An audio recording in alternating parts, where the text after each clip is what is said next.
తీసుకొస్తామన్నారు, తీసుకొచ్చారా అని అడుగుతున్నా. ఇంకో పక్క పెద్ద నోట్ల రద్దు, అదొక పెద్ద ఫార్స్ గా తయారైంది. ఈ రోజైనా సరే ఏటీఎంలో మీకు డబ్బులున్నాయా తమ్ముళ్ళు అని మిమ్మల్ని అడుగుతున్నా.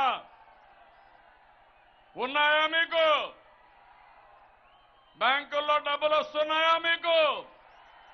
దీనికి ఎవరు కారణం? ఎన్డీఏ ప్రభుత్వం కారణం అవునా కాదా? ఏం చెప్పాలి?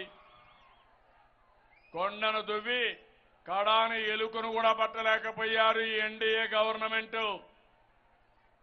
జీఎస్టీ తీసుకొచ్చారు.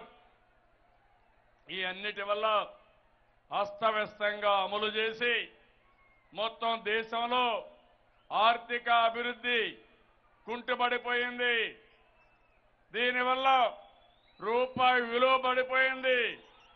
పెట్రోల్ డీజిల్ ధరలు పెరిగాయి. ఇంకో పక్క ఎక్కడికక్కడ కెమికల్ ఫెర్టిలైజర్స్ పెరిగాయి. రైతులకు గిట్టుబాటు ధర ఇవ్వలేకపోయారు. అన్ని సమస్యలు వచ్చాయి. సమస్యలు వస్తే ప్రజలు తిరుగుబాటు చేస్తారని ఎక్కడికక్కడ దాడులు మొదలుపెట్టారు. సిబిఐని దుర్వినియోగం చేశారు. ఈడీని దుర్వినియోగం చేస్తారు. ఇన్కమ్ ట్యాక్స్ రైడ్లు చేస్తారు.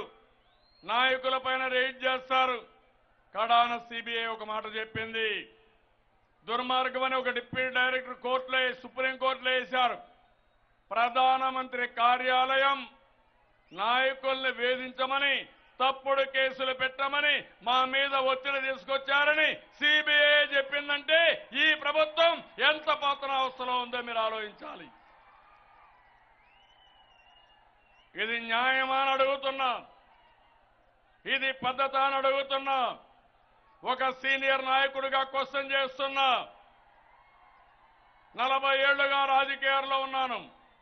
నేషనల్ ఫ్రంట్ గాని, యునైటెడ్ ఫ్రంట్ గాని, ఎన్డీఏ గాని ఏర్పాట్లో ప్రముఖ పాత్ర పోషించాం. ఏదైతే నరేంద్ర మోడీ గారు చెప్తున్నారో ఆయన కంటే ముందుగానే ముఖ్యమంత్రి అయ్యాను. అందరికంటే సీనియర్ నాయకుడిగా ఈ దేశంలో నేను కూడా ఉన్నాను.